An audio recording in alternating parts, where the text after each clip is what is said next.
Bonsoir famille. Lisons dans le livre de Marc 16, verset 17, il dit « Voici les miracles qui accompagneront ceux qui auront cru en mon nom. Ils chasseront les démons, ils parleront de nouvelles langues. Ils saisiront des serpents, s'ils boivent quelques breuvages mortels, ils ne leur feront point de mal. Ils imposeront les mains aux malades et les malades seront guéris. » Amen. Et dans Jean 14, verset 12, il dit « en vérité, je vous le dis. Celui qui croit en moi fera aussi les œuvres que je fais, et il en fera de plus grandes, parce que je m'en vais au Père. » Alléluia. Nous sommes les faiseurs des miracles. Dieu est le détenteur des miracles, certes, mais c'est nous qui produisons les miracles.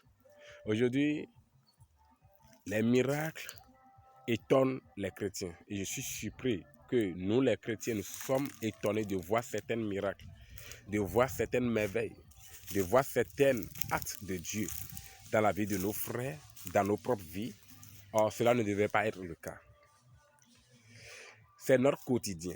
Au fait, le surnaturel est notre quotidien, doit être notre style de vie. Ça ne doit pas nous étonner.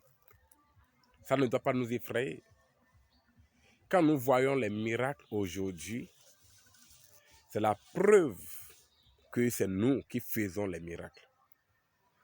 En réalité, c'est ce à quoi Christ nous a appelés à vivre. Vivre dans le surnaturel. Les miracles sont pour les païens. Les miracles ne sont pas pour les enfants de Dieu, mais plutôt pour les païens. Pourquoi? Parce que c'est les païens qui verront les miracles de Dieu. Et si vous lisez bien dans Exode, tous les miracles, les signes que Moïse avait eu à faire en Égypte, les Israélites n'étaient pas étonnés, mais plutôt les Égyptiens. Alors, nous devons savoir que Dieu nous a appelés à marcher dans le surnaturel.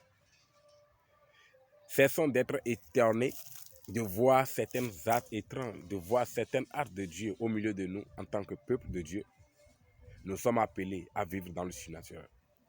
Et si tu es appelé également à vivre dans le surnaturel, alors tape Amen dans les commentaires et montre ton identité. Pourquoi? Parce que nous sommes appelés à vivre dans le surnaturel.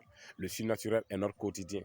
Nous ne devons plus être étonnés, ni être surpris de voir les actes étranges de Dieu au milieu de nous. Que Dieu vous bénisse et qu'il vous accorde plus de compréhension et plus de lumière dans sa parole, afin que nous puissions vivre la vie que Christ nous a réservée. Nous sommes les faiseurs des miracles.